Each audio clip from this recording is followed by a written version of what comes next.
Every avatar of Vishnu appears for a reason. When evil rises beyond control, when dharma begins to weaken, and when the balance of the world is threatened, Vishnu takes a form. Some avatars are born as kings, some as divine beings, but one avatar was born as both a sage and a warrior, a man who carried the wisdom of a Brahmin and the fury of a Kshatriya. That avatar was Parashurama. But his story did not begin with him. It began generations before his birth, with a princess, a sage, a mother's ambition, and a mistake that would change the destiny of an entire bloodline. Once, there ruled a powerful king named Gadhi. He belonged to the great lunar dynasty and was respected across many kingdoms. His greatest treasure was his daughter, Satyavati. She was known throughout the land for her beauty, wisdom, and kindness. Kings dreamed of marrying her. Powerful rulers hoped to form alliances through her.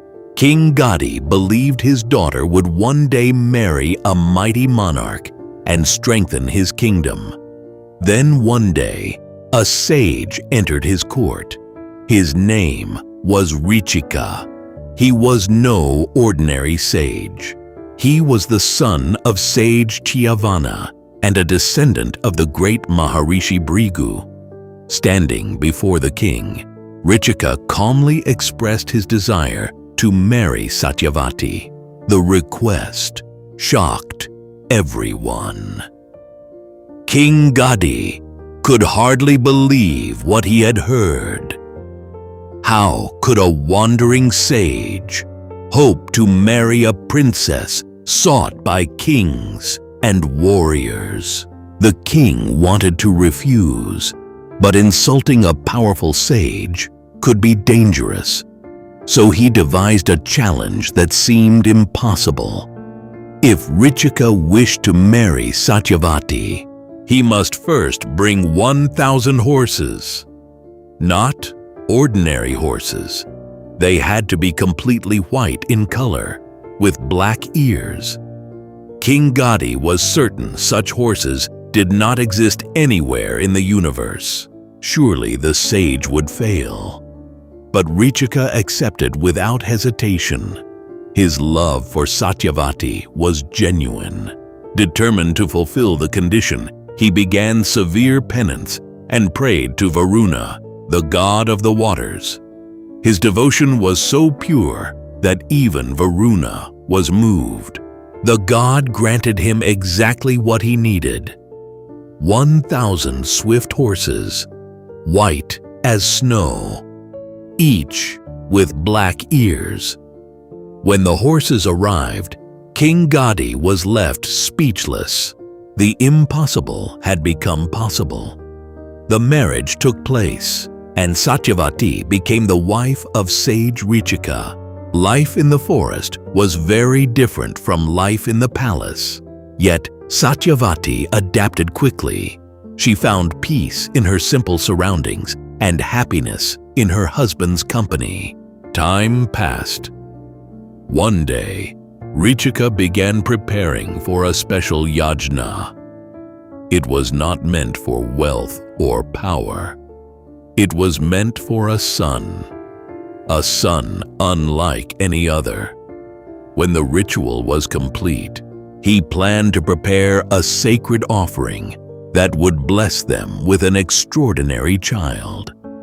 Satyavati was delighted.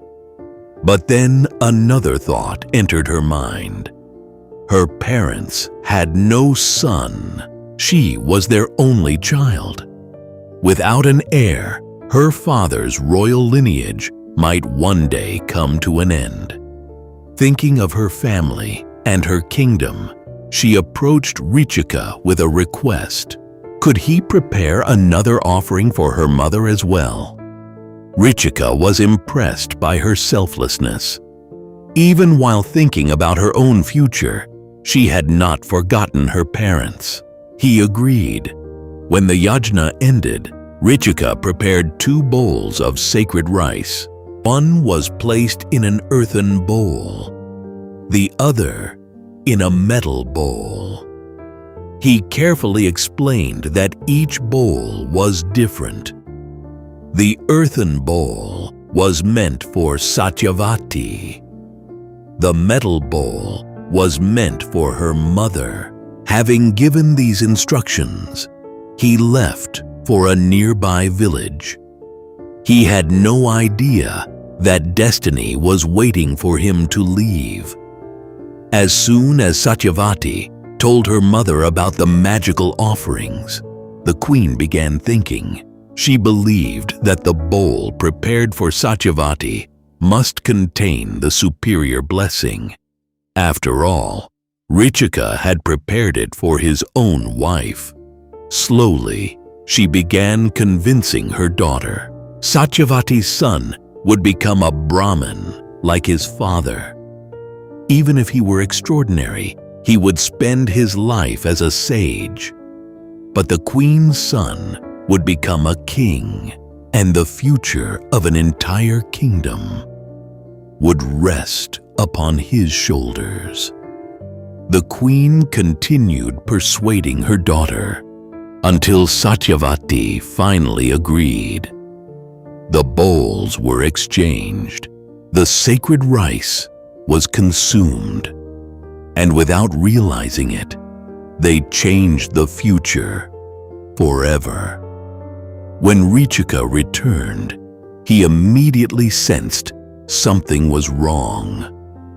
The sacred energies had shifted. When he learned what had happened, his face darkened with shock and anger. The bowls had never been identical. The metal bowl had been specially prepared to create a mighty Kshatriya. It contained qualities of courage, strength, leadership, and warrior spirit. The earthen bowl contained the peaceful and spiritual qualities needed for a great Brahmin sage. Now everything had been reversed. Satyavati was devastated. She begged her husband to undo the mistake. But some destinies cannot be erased. They can only be delayed. Richika explained that the queen's son would still become a king. But eventually, the spiritual qualities meant for a sage would awaken within him. As for Satyavati's family, the warrior spirit could only be postponed by 1 generation. Her son would become the great Brahmin he had intended.